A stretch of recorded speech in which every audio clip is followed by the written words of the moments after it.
16ویں پارے میں اللہ نے حضرت ذوالقرنین کا تذکرہ کیا ہے اور موسیٰ علیہ السلام اور خضر علیہ السلام کا واقعہ ذکر کیا ہے۔ وہ واقعہ بہت میں یاجوج ماجوج کا اللہ نے تذکرہ کیا ہے کہ حضرت ذوالقرنین جو تھے انہوں نے ایک علاقے کو فتح کیا تو وہاں لوگوں نے کہا کہ یاجوج ماجوج نے زمین میں فساد مچایا ہوا ہے، تو ہم آپ کو چاہتے ہیں کچھ آپ یاجوج ماجوج سے ہمیں بچا لیں۔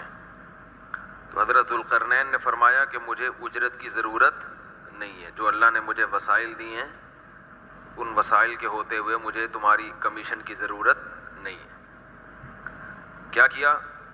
بلغ بین السدین، آتونی زبر الحدید حتی اذا ساوا بین الصدفین قال انفخوا حتی اذا جعلہ نارا قال آتونی افرغ علیہ قطرہ۔ دو پہاڑ تھے، ان کے درمیان وادی کو سیسا بھر کے، لوہے کو پگھلا کے سیسا بھر کے راستہ بند کر دیا ان کا۔ قرب قیامت میں نازل نکلیں گے وہ، وَتَرَكْنَا بَعْضَهُمْ يَوْمَئِذٍ يَمُوجُ فِي بَعْضٍ۔ اللہ فرماتے ہیں کہ پھر ایک وقت آئے گا کہ یہ نکل آئیں گے اور ایک دوسرے میں گھسے ہوئے ہوں گے، اتنے زیادہ ہوں گے۔ حدیث میں اس کی تفصیل آئی ہے، قرب قیامت میں یاجوج ماجوج نکلیں گے اور زمین میں فساد مچائیں گے۔ حضرت عیسیٰ علیہ السلام ان سے جنگ کریں گے اور ان کو قتل کر دیں گے، اور حدیث میں آتا ہے کہ یہ اتنی کثرت سے ان کے لاشیں ہوں گی کہ پوری دنیا متعفن ہو جائے گی بدبو سے۔ تو پھر اللہ بارشوں کو برسائے گا اور ان کی ندی نالوں میں دریاؤں میں ان کی لاشوں کو ڈالا جائے گا، بہہ جائیں گے یہ، اور اس طرح سے ختم ہوں گے یہ۔ اب ایک بڑا سوال یہ ہوتا ہے کہ یہ ہیں کون؟ دوسرا سوال یہ ہیں کہاں؟ ہیں کون؟ انسان ہیں، شرپسند انسان ہیں۔ اس سے آگے اللہ نے ہمیں کچھ نہیں بتایا۔ کہاں ہیں یہ بھی نہیں بتایا، ٹھیک ہے نا؟ تو یہ جو اشکال کیا جاتا ہے کہ آج تو سیٹلائٹ کے ذریعے سب چیزوں کو دیکھا جا رہا ہے، تو یہ غلط ہے۔ پوری دنیا میں ایک ایک ذرے کو دیکھ لیا گیا ہو، ایسا نہیں ہے۔ اللہ نے اس قوم کو چھپایا ہوا ہے۔ حدیث میں آتا ہے کہ یہ نکلنے کی کوشش کرتے ہیں، دیوار چاٹتے ہیں، جب ختم ہونے والی ہوتی ہے تو کہتے ہیں ہم کل دوبارہ شروع کریں گے، کل اس کو ختم کر دیں گے، تو وہ دوبارہ اللہ اس کو ویسے ہی بنا دیتے ہیں جیسے پہلے دن تھی۔ تو ایک دن آئے گا یہ کہیں گے انشاءاللہ کل یہ دیوار ختم ہو جائے گی، تو جس دن یہ انشاءاللہ کا لفظ کہیں گے اگلے دن یہ دیوار ختم ہو جائے گی اور یہ زمین میں نکل جائیں گے۔ تو زمین میں ایک جگہ پر اللہ نے ان کو چھپایا ہوا ہے، اور ویسے بھی اس سے پہلے یہ دریافت ہو نہیں سکتے، کیونکہ اگر پہلے یہ دریافت ہو گئے تو پھر تو حدیث کی مخالفت ہو جائے گی نا۔ تو پہلے نہیں دریافت ہوں گے، جب ان کے نکلنے کا ٹائم جو اللہ نے رکھا ہے اسی ٹائم پہ یہ نکلیں گے اور زمین میں مار دھاڑ شروع کر دیں گے، بہت زیادہ فساد مچائیں گے، لڑائی کریں گے۔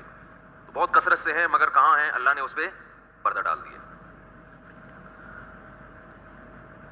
اسی سورت کے آخر میں اللہ نے فرمایا قل انما انا بشر مثلکم، کہہ دیجئے کہ میں تمہاری طرح کا انسان ہوں۔ فرق کیا ہے؟ یوحا الیہ، مجھ پر وحی نازل ہوتی ہے۔ تو ہمارے نبی صلی اللہ علیہ وسلم اپنی ذات کے لحاظ سے بشر ہیں، حقیقت کے لحاظ سے کیا ہیں؟ بشر، انسان ہیں۔ بھوک بھی لگتی ہے آپ کو، اور آپ صلی اللہ علیہ وسلم نے نکاح بھی فرمایا، آپ کی اولاد بھی ہوئی، آپ کے بھی والدین ہیں، تو وہ تمام لوازمات جو بشر اور انسان کے ساتھ ہوتے ہیں وہی لوازمات نبی صلی اللہ علیہ وسلم کے ساتھ بھی تھے۔ فرق کیا ہے کہ آپ کو اللہ نے پیغمبر بنایا اور پیغمبروں کا بھی سردار بنایا، سب سے افضل بشر۔ تو اس لیے اعتدال کی رائے یہی ہے کہ آپ کو انسان مانا جائے اور اللہ کے بعد سب سے افضل ترین مانا جائے۔ جنہوں نے آپ کا درجہ گھٹایا وہ بھی غلو کا شکار، اور جنہوں نے بڑھا دیا وہ بھی، یعنی جو حدود ہیں ان حدود سے بڑھا دیا وہ بھی غلو کا شکار ہیں۔ اس کے بعد اللہ نے سورہ مریم ذکر کی ہے۔ سورہ مریم میں سب سے پہلے حضرت زکریا علیہ السلام کی دعا کا ذکر رحمت ربک عبدہ زکریا، تیرے رب کی وہ رحمت جو اپنے بندے زکریا پر ہوئی، اس کا تذکرہ ہے۔ بڑھاپے میں اللہ سے اولاد مانگی، اللہ نے بڑھاپے میں آپ کو اولاد عطا کی ہے۔ پریشان ہو گئے بڑھاپے میں کیسے ملے گی، خود دعا مانگ رہے ہیں، پھر جب ہونے لگی تو پریشان کی کیسے ہوئی؟ تو اللہ نے فرمایا کہ اے زکریا ہم نے تم کو پانی سے بنایا، اس وقت تو آپ کچھ بھی نہیں تھے۔ جو اللہ پانی سے انسان بنا سکتا ہے وہ بوڑھے میاں بیوی کو اولاد کیوں نہیں دے سکتا؟ اس سے اولاد کی فضیلت بھی معلوم ہوتی ہے کہ اولاد کی اسلام میں بہت اہمیت ہے۔ اس کی طلب پیغمبروں کو بھی ہوئی ہے، پیغمبروں کو ہوئی ہے کہ ہمیں اولاد چاہیے۔ یحییٰ علیہ السلام کو اللہ نے فرمایا جب جوان ہوئے تو اللہ نے فرمایا خذ الکتاب بقوہ، اللہ کی کتاب کو مضبوطی سے تھام لیں، اور اللہ نے ان کی صفات بیان کی، برم بوالدیہ، اپنے والدین کے ساتھ بہت اچھا سلوک کرنے والے تھے۔ اس سے والدین کی اہمیت کا اندازہ ہوتا ہے کہ پیغمبر جلیل القدر اللہ ان کی جو صفات کو ہائی لائٹ کر رہے ہیں تو ان میں والدین کے ساتھ اچھے سلوک کا بھی تذکرہ، بولو بھائی، کر رہے ہیں۔ حالانکہ پیغمبر کا تو بڑا اونچا مقام ہوتا ہے، لیکن اللہ فرماتے ہیں اونچا ہے اپنے باپ اور ماں کا تم نے دنیا میں خیال کرنا ہے۔ تو بر کہتے ہیں بہت اچھا، ولم یکن جبارن عصیا، اور اپنے ماں باپ پر جبر کرنے والے، سختی کرنے والے اور نافرمان نہیں تھے، ماں باپ کے سامنے بچنے والے تھے۔ تو کتنی بڑی فضیلت ہے۔ وسلام علیہ یوم ولیدا، فرمایا ان پر سلامتی ہے اس دن بھی جس دن پیدا ہوئے، ویوم یموت، جس دن موت واقع ہوگی، ویوم یبعث حیا، اور جس دن زندہ کر کے اٹھائے جائیں گے۔ اس سے پتہ چلتا ہے والدین کا بڑا مقام ہے اسلام میں۔ اللہ نے اس کے بعد حضرت مریم کا تذکرہ کیا کہ مریم علیہ السلام غسل کے لیے گئی ہیں، ایک فرشتہ انسانی شکل میں آیا۔ حضرت مریم نے کہا کہ میں تو اللہ کی پناہ مانگتی ہوں۔ اس نے کہا میں انسان مرد نہیں ہوں، میں فرشتہ ہوں، اور میں تجھے اللہ کی طرف سے ایک نیک بچہ ہبہ کرنے آیا ہوں۔ انہوں نے کہا کہ میرے کیسے اولاد ہوگی، مجھے تو کسی مرد نے آج تک چھوا نہیں ہے۔ یہ عورت کی کوالٹی ہے کہ نکاح سے پہلے کوئی مرد اس کے قریب نہ گیا ہو، یہ صفات ہیں۔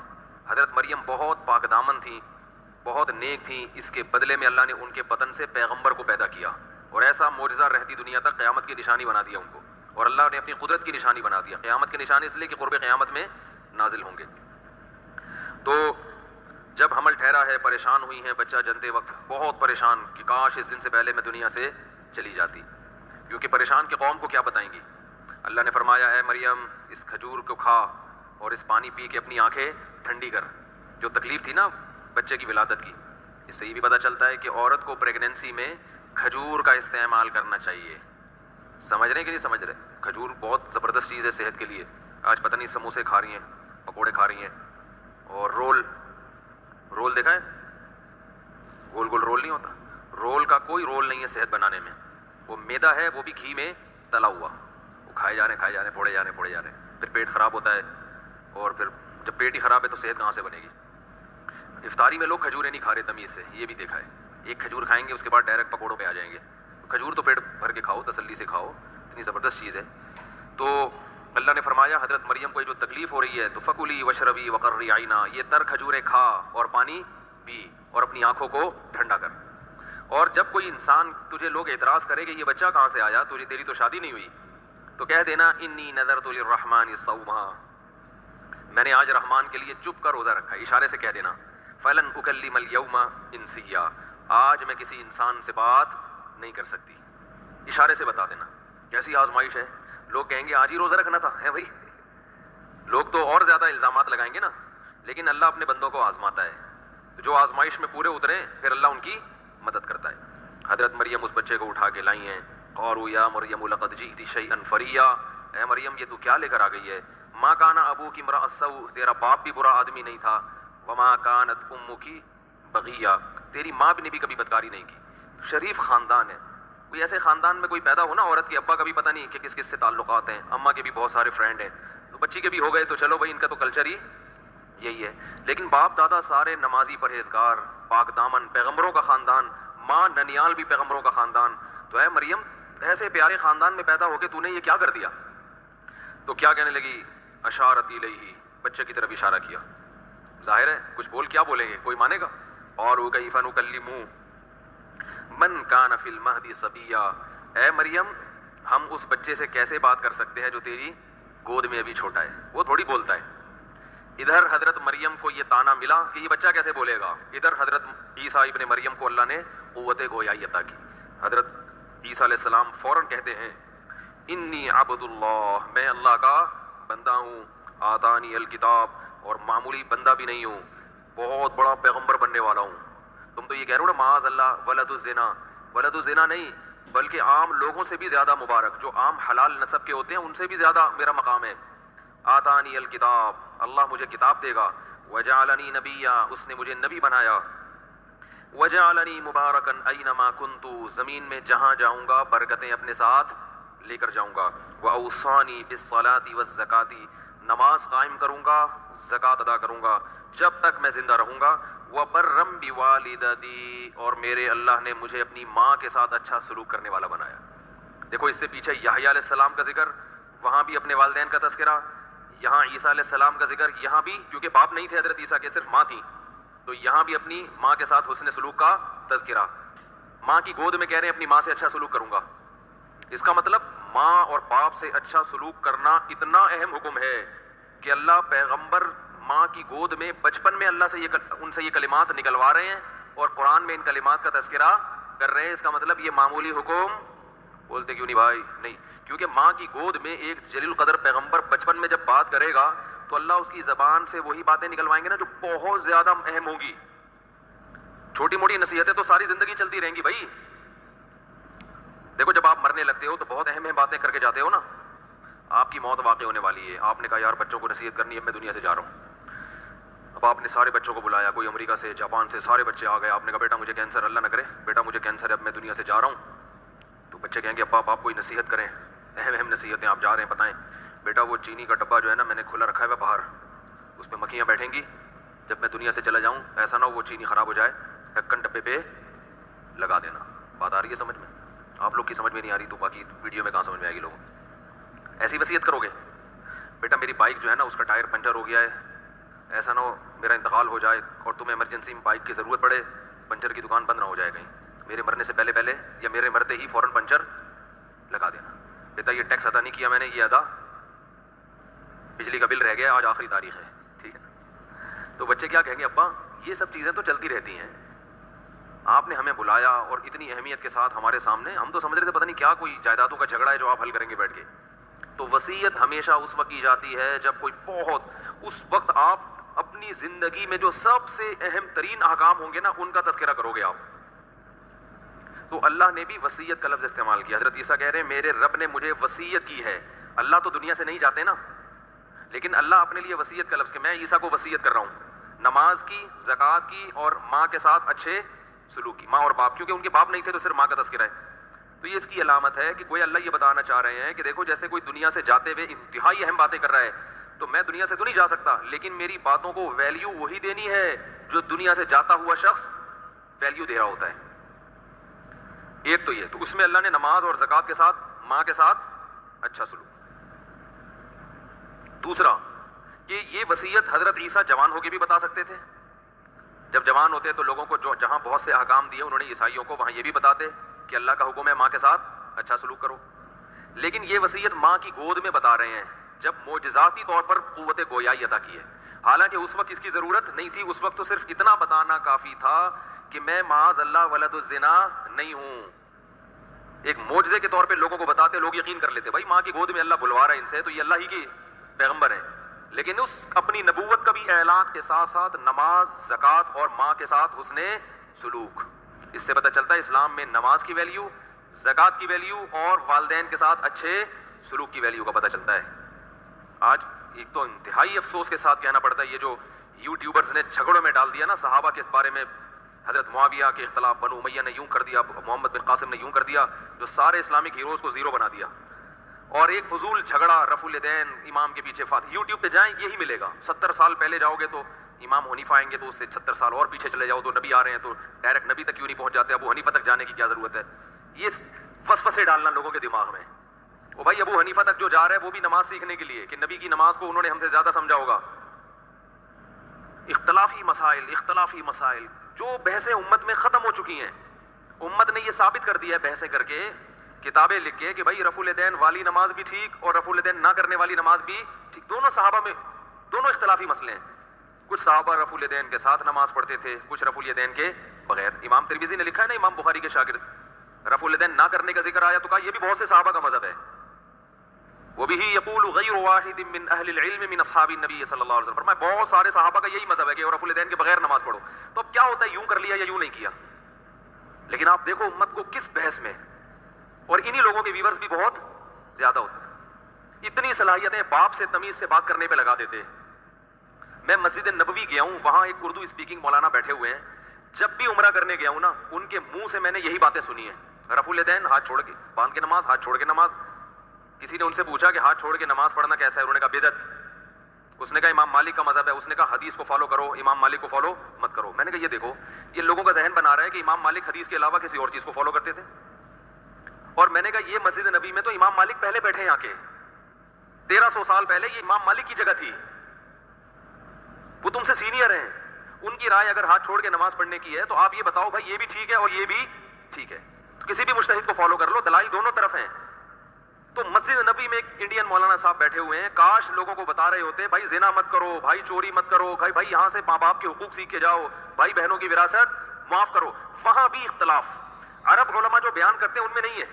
حرم کے اماموں کے بیان سنے, ان میں یہ چیز نظر نہیں آئے گی ائمہ حرم کی. لیکن کسی اردو اسپیکنگ کو سن لینا مسجد نبوی میں, وہ یہی صبح سے شام یہی سوالات بھی یہی. تو ایسا لگتا ہے بٹھایا ہوا ہے کہ یہ مجھ سے سوال پوچھو اور میں کبھی حنفیوں کو برا بھلا کہوں گا, کبھی شافیوں کو برا بھلا کہوں گا, کبھی مالکیوں کو. کیا ہو رہا ہے؟ قرآن کے مسائل دیکھو, قرآن تو یہ بیان کر رہا ہے جو ان چیزوں کو اہمیت دے رہا ہے. تو ایک صاحب یہاں رفع الیدین پہ جھگڑتے تھے, مجھے کسی نے بتایا یہ اپنے ماں باپ کے ساتھ اتنا برا سلوک کرتا ہے, اتنی بدتمیزی سے بات کرتا ہے, نہ یہ اپنے کسی بزرگ کا احترام کرتا ہے, نہ کسی عالم کا احترام کرتا ہے. اس کو آپ اختلافی مسائل میں پوچھو تو فنٹر ہے یہ. تو یہ لوگ ہمیں قرآن و سنت کے اصل احکام سے دور کر رہے ہیں. کیسی پیاری تقریر حضرت عیسیٰ علیہ السلام کی کہ میرے رب نے مجھے نماز کا حکم دیا, والزکاتی, زکوٰۃ کے مراد کیا ہے؟ غریبوں کے ساتھ حسن سلوک, مال بھی خرچ کروں گا اللہ کی راہ میں. اسلام میں کنجوسی کا کوئی تصور نہیں ہے. بھائی جب پیسہ ہے, دیکھو غیر مسلموں میں کیا ہے, جس کا پیسہ ہے بس وہی ہے. گورنمنٹ زبردستی بے شک 50% کھینچ لے تو کھینچ لے, وہاں کی حکومتیں آدھی تنخواہیں زبردستی کاٹ لیتی ہیں. تو اسلام میں یہ نہیں ہے. اسلام میں اپنی مرضی سے کیا کر رہے ہو اس پہ ثواب ملے گا. تو اسلام میں یہ نہیں ہے. اسلام میں اپنی مرضی سے کیا کر رہے ہو اس پہ ثواب ملے گا. وفی اموالہم حق للسائل والمحروم, اللہ فرماتے ہیں ان کے مال میں حق ہے, مانگنے والوں کا بھی جو مستحق ہیں اور محروم لوگوں کا بھی. تو پہلے ماں باپ پہ خرچ کرنا ہے, بیوی بچوں پہ خرچ کرنا ہے, رشتہ داروں پہ خرچ کرنا ہے, پڑوسیوں پہ خرچ کرنا ہے, ملک اور قوم کے مسکینوں پہ خرچ کرنا ہے, عالم اسلام کے ضرورت مندوں پہ خرچ کرنا ہے, پھر جہاں بھی ضرورت ہو چاہے وہ غیر مسلم ہی کیوں نہ ہو ان پہ خرچ کرنا ہے. اس کو نبی صلی اللہ علیہ وسلم نے اور قرآن نے ہائی لائٹ کیا ہے. خرچ کر نہیں رہے ہیں, کنجوسی, نماز میں خشوع و خضوع, رفع الیدین کرنا ہے یا نہیں کرنا, اس پہ فنٹر ہوگا کہ نماز جب پڑھے گا کبھی زندگی میں ایک آنسو اس کی آنکھ سے نہیں ٹپکا, کبھی اس کو سجدے میں خشوع نصیب نہیں ہوا. امام کے پیچھے فاتحہ پڑھنی ہے نہیں پڑھنی, اس میں آپ بحث کروا لو. کیسی پیاری بات کسی عالم نے کہی کہ صحابہ کرام کی نمازوں میں اختلاف ہماری نمازوں سے زیادہ تھا. صحابہ میں کچھ یہاں ہاتھ باندھتے, کچھ یہاں ہاتھ باندھتے, کچھ رفع الیدین کرتے, کچھ رفع الیدین نہیں کرتے, کچھ جب رکوع کرتے تو گھٹنوں کو پکڑتے, اور عبداللہ بن مسعود جب رکوع کرتے تو گھٹنوں کے درمیان ایسے ہاتھ رکھتے تھے, گھٹنے پکڑتے نہیں تھے. یہ بھی ایک اختلافی مسئلہ ہے. تو ان کے رکوع میں بھی فرق, ہمارے تو سب کے رکوع ایک جیسے ہیں. اہل حدیث کے دیوبندی بریلوی سارے رکوع ایک جیسے کرتے ہیں. رکوع سے اٹھتے ہوئے اختلاف آتا ہے کہ یہ کرنا ہے کہ نہیں کرنا, جبکہ صحابہ کے تو رکوع میں کیا تھا اختلاف. حضرت معاویہ کے بارے میں عبداللہ بن عباس کو کسی نے بتایا کہ ایک رکعت وتر پڑھتے ہیں. عبداللہ بن عباس کو گویا وہ شکایت کر رہے تھے کہ ایک پڑھتے ہیں. انہوں نے فرمایا دعھا فإنہ صاحب رسول اللہ, چھوڑ دو ان کو اپنے حال پہ. کیا مطلب؟ اگرچہ یہ میری رائے سے مختلف ہیں لیکن نبی کی صحبت اٹھائیے تو کرنے دو. ہمارے ہاں مسلسل ایک رکعت وتر, 3 رکعت وتر, جو 3 پڑھتے ہیں وہ بخاری کی حدیث کا منکر ہے بھائی. آپ ابھی میں نے ایک وتر پہ کلپ ریکارڈ کروایا, جواب دیا تو اس کے نیچے کمنٹ دلائل سے کوئی جواب نہیں دے رہا, بس بار بار یہی کہ یہ اندھے مقلد ہیں, یہ یوں ہیں. ایک ایسی بحث امت میں چھیڑ دی ہے جس کی امت کو بالکل ضرورت نہیں تھی. اسی وجہ سے ہم کہہ رہے ہیں کہ چاروں فقہ میں سے ایک کو فالو کرو اور باقیوں کو برحق سمجھو, بس اتنی سی بات ہے. سب نے قرآن و حدیث کی تحقیق کی ہے, سب قرآن و سنت ہی کو مانتے ہیں. اللہ نے نبی سے مختلف اعمال کرا کے ساری سنتیں اس امت میں ہمیشہ کے لیے زندہ کر دی. میں دبئی کئی بار گیا ہوں, وہاں میں نے بہت سے لوگ دیکھے ابو ظہبی میں نا ہاتھ چھوڑ کے نماز پڑھتے ہیں. ہمیں تو کبھی تکلیف نہیں ہوئی ہے, کیا کر رہے ہو ہاتھ چھوڑ کے کیوں نماز پڑھ رہے ہو بھائی. وہ مالکی امام مالک کو فالو کر رہے ہیں اور ان کی بھی مضبوط دلیل ہے. امام مالک کہتے ہیں میں نے اہل مدینہ میں سب کو ہاتھ چھوڑ کے پایا ہے, لہذا وہ کہتے ہیں جو ہاتھ باندھنے کی حدیث ہے اہل مدینہ کے عمل سے پتہ چلتا ہے کہ نبی کا آخری عمل کیا تھا, ہاتھ چھوڑنے کا. وہ بھی ٹھیک ہے, ہم ہاتھ کیوں باندھتے ہیں بھائی؟ ہم امام حنیفہ کی تحقیق کو فالو کرتے ہیں, ان کے یہاں افضل کیا ہے. تو بجائے اس کے کہ ہم ساری زندگی دلائل میں تطبیق دے کے ایک کو ترجیح دیتے رہیں, تو ہم یہ کہتے ہیں یار یہ کام ہو چکا ہے, اب اس کو چھیڑنے کی ضرورت نہیں ہے, سب صحیح ہے. ایک کو فالو کر لو, دوسرے کو بھی صحیح سمجھو. اس سے امت میں اتحاد پیدا ہوگا, اس سے امت میں جوڑ پیدا ہوگا. اور قرآن و حدیث کے نام پہ جس طرح آج امت کو جوڑنے کی کوشش کی جا رہی ہے نا, تو یہ ایسے ہی ہے جیسے غبارے میں جتنا ہوا بھر دی آپ نے, اب جتنا وہ چھوٹا ہو سکتا تھا ہو گیا, مزید اب آپ اس کو دبائیں گے تو وہ پھٹ جائے گا. تو امت میں جو بہت سارے اختلافات تھے, چاروں اماموں نے تحقیقات کر کے ان اختلافات کو سمیٹ دیا ہے. اب سمٹ کے جتنا سمٹ سکتی تھی امت سمٹ گئی ہے. اس کو مزید ایک پلیٹ فارم پہ لانے کی کوشش کی تو یہ سمٹے گی نہیں, یہ پریس ہونے سے پھٹ جائے گی, جیسے کہ پھٹ رہی ہے. جس نے بھی فرقہ واریت ختم کرنے کی کوشش کی ہے نا, کوشش کا اسٹائل ایسا ہوتا ہے کہ اس سے فرقہ واریت ختم ہونے کے بجائے بڑھ رہی ہے. غامدی صاحب ایک نیا فتنہ آ گیا, انجینئر ایک نیا فتنہ آ گیا, نیا فرقہ, فتنہ بھی نہیں, اس سے بھی یہ نہیں, فتنے فرقے کے نام پہ فتنہ, اور ممکن ہے کل کوئی دوسرا اٹھے وہ ایک نیا فرقہ. ہر آدمی کہتا ہے دلیل دلیل. توصیف الرحمان راشدی صاحب ایک وہ الگ ہے, انجینئر توصیف الرحمان کو نہیں مانتے، توصیف الرحمان انجینئر کو نہیں مانتا ہے، وہ غامدی ان کو نہیں مانتا، وہ ان کو نہیں مانتا، سب قرآن و سنت کا لیبل لگا کے جمعیت غربا اہل حدیث، عام اہل حدیث کو نہیں مانتے. جماعت المسلمین صبح سے شام قرآن و سنت کرتے رہتے ہیں بیٹھ کے، لیکن وہ اپنے علاوہ اہل حدیث کو بھی کیا کہتے ہیں؟ کافر یا گمراہ تو کہتے ہی ہیں. تو سب کا لیبل ایک ہے، ٹوٹتے چلے جا رہے ہیں. آپ کسی بھی مسلک کو فالو کر لو بھائی، گورنمنٹ کی طرف سے پابندی نہیں ہے. آپ کو اگر ہماری بات سمجھ میں نہیں آتی، ہم یہ کہتے ہیں کہ جو تحقیقات پہلے ہو چکی ہیں انہی میں سے کسی ایک کو فالو کرو، جو صدیوں تک پریکٹیکلی یہ ثابت ہوا ہے کہ یہ بہتر ہے امت کے لیے.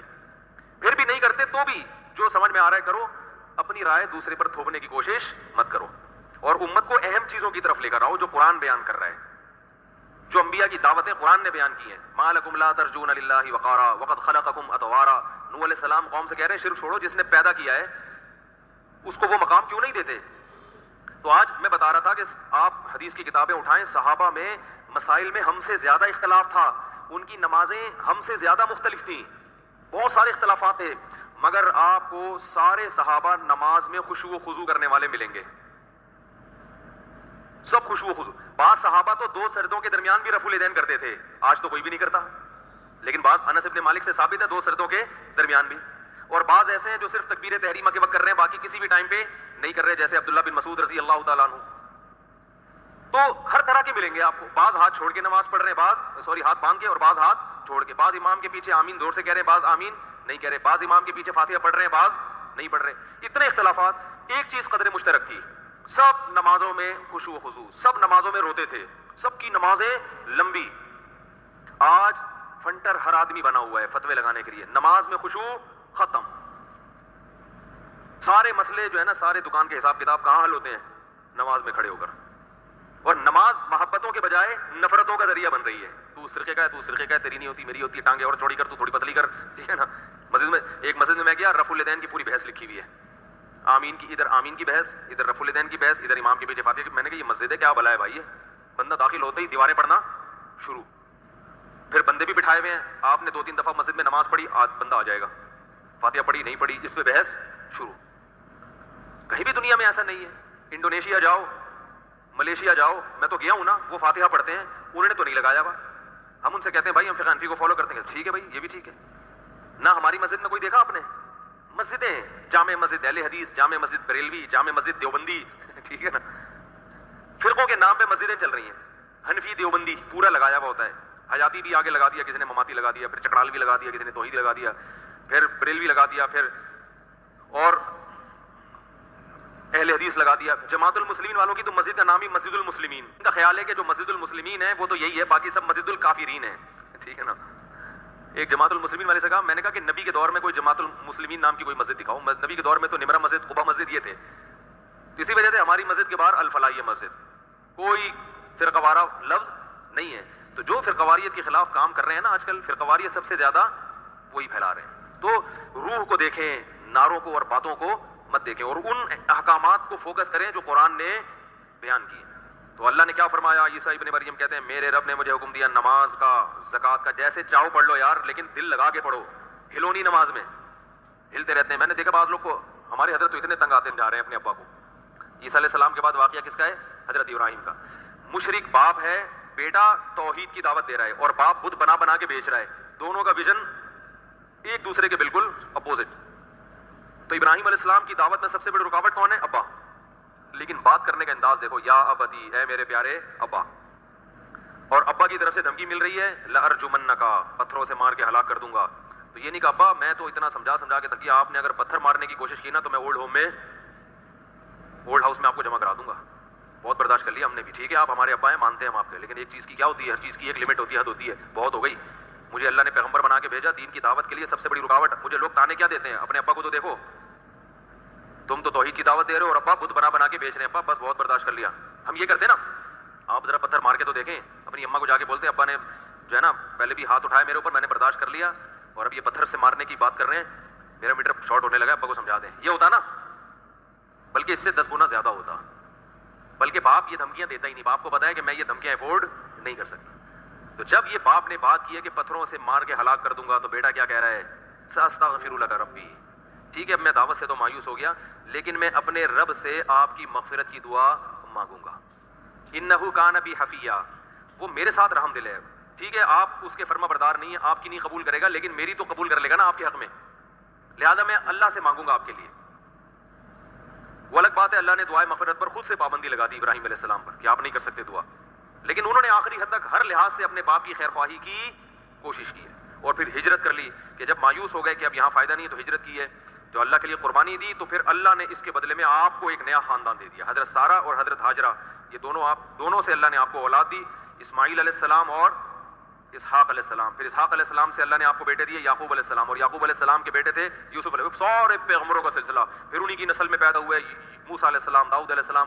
اس لیے میں لوگوں سے کہتا ہوں کہ صحیح راستے پہ چلو اور حق پہ چلنے میں خاندان کی پرواہ نہ کرو, خاندان سے سلوک اچھا کرو, بہنوں پہ خرچ کرو, بھائیوں پہ خرچ کرو, ابا اماں کا خیال کرو. راستہ اللہ اس کے رسول کا اختیار ہوگا. ابا اماں کے کہنے سے داڑھی نہیں کٹانی. آپ کے پاس شادی کرنے کے پیسے ہیں, ابا منع کر رہے ہیں تو ابا کی بات مت مانو, کیونکہ آپ جب گناہ میں پڑو گے تو قیامت میں ابا آپ کو عذاب سے بولتے کیوں نہیں بھائی نہیں بچا سکتے. تو یہ ہاں شریعت ہے, شریعت کہہ رہی ہے نکاح کرو, آپ ابا کہہ رہے نہیں کرو تو آپ ابا سے بولیں ابا بہت پیارے ابا ہیں آپ, میں آپ کی ساری زندگی خدمت کروں گا, شادی میں کروں گا لازمی. اب خاندان والے کہتے ہیں کہ لوگ مجھے آ کے نوجوان کہتے ہیں میں خاندان سے کٹ جاؤں گا, تو میں کہتا ہوں آپ جب شادیاں کرو گے بیوہ سے کرو پہلی شادی, پھر طلاق یافتہ سے کرو, ٹھیک ہے نا, 4 شادیاں کر لو عدل کے شرط کے ساتھ. تو جب آپ 4 کرو گے اور پھر آپ کے جو اسپیڈ کے ساتھ نسل بڑھے گی تو آپ کا اپنا اتنا بڑا خاندان ہوگا کہ آپ اپنے خاندان کا حصہ بننے کے بجائے آپ کا خاندان آپ کے خاندان کا حصہ بن جائے گا.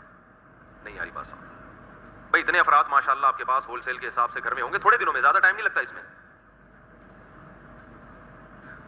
جو اسپیڈ بڑھتی ہے نا زیادہ ٹائم نہیں لگتا. پہلے تو آپ کی 4 بیویاں ہوں گی, وہی آپ کا خاندان ہے, رکھو ان کو, ایک کو لانڈی میں رکھو, دوسری کو بالکل وہاں لے کے جاؤ کیماڑی, تاکہ فائرنگ ہی نہ ہو سکے, ایک دوسرے کا موبائل نمبر نہ دو, تیسری کو رکھ لو کورنگی میں, چوتھی کو رکھ لو ہب چوکی کے قریب کہیں پہ, تو 4 ایریا میں. تو خیر یہ تو میں مذاق کر رہا ہوں, جہاں بھی رکھو. پھر کیا ہوگا کہ آپ کا اپنا خاندان ہوگا, پھر آپ کی اولاد ہوگی, تو آپ خود ایک بڑے خاندان کے مالک ہوگے انشاءاللہ. تو آپ کا خاندان پھر جو آپ کو اپنے خاندان کی ضرورت نہیں بلکہ آپ کے خاندان کو آپ کی ضرورت ہوگی, وہ فخر سے بتائیں گے ہم اس کی فیملی سے بلانگ کرتے ہیں, ٹھیک ہے نا, کیونکہ جو بڑا خاندان ہوتا ہے تو چھوٹے خاندان اس میں کیا ہو جاتے ہیں. تو آج کل خاندان ہے کتنے چھوٹے چھوٹے, لوگ کہتے ہیں خاندان کا ڈر, میں کہتا ہوں ہے کیا, تمہارا ایک آدھ بھائی ہوگا, ایک آدھ خالہ ہوگی, بس یہ تو ٹوٹل خاندان ہی ہے. یہ بچے تو پیدا ہو ہی نہیں رہے آج کل. اس کو یہ خاندان تو وہاں ادھر ہوتا ہے KPK میں 8-10 چاچے, وہ بتاتے ہیں ہمارے چاچے, ابھی چاچے ختم ہوتے ہوتے پھر وہ ماموں شروع ہوتے ہیں, تو وہ خاندان تو اس کو بولتے ہیں بھائی. وہ KPK میں اور کوئٹہ وغیرہ میں ہم نے دیکھے خاندان, کراچی میں خاندان مارکیٹ سے شارٹ 1-1 2-2 یہ ساشے ہیں خاندانوں کے, یہ خاندان. ہاں تو میں خاندان کی بات کر رہا تھا. خاندان جو ہے نا اللہ تعالیٰ نے جو ہے وہ, ہاں آپ جیسے ابراہیم علیہ السلام نے اپنے خاندان کو چھوڑا تو اللہ نے پورا ایک نیا خاندان دے دیا. تو شریعت کی باتوں میں, شریعت کی مخالفت میں خاندان کی بات نہیں مان. جو لڑکیاں شریف پردہ کرتی ہیں, گھر والے چلنے نہیں دے رہے, وہ نکاح کریں بھائی, نکاح کر کے اپنا خاندان آباد کریں, اپنا گھر آباد کریں, پھر اپنے بچوں کو جیسے چاہیں چلائیں, ان کی جیسے چاہیں تربیت کریں.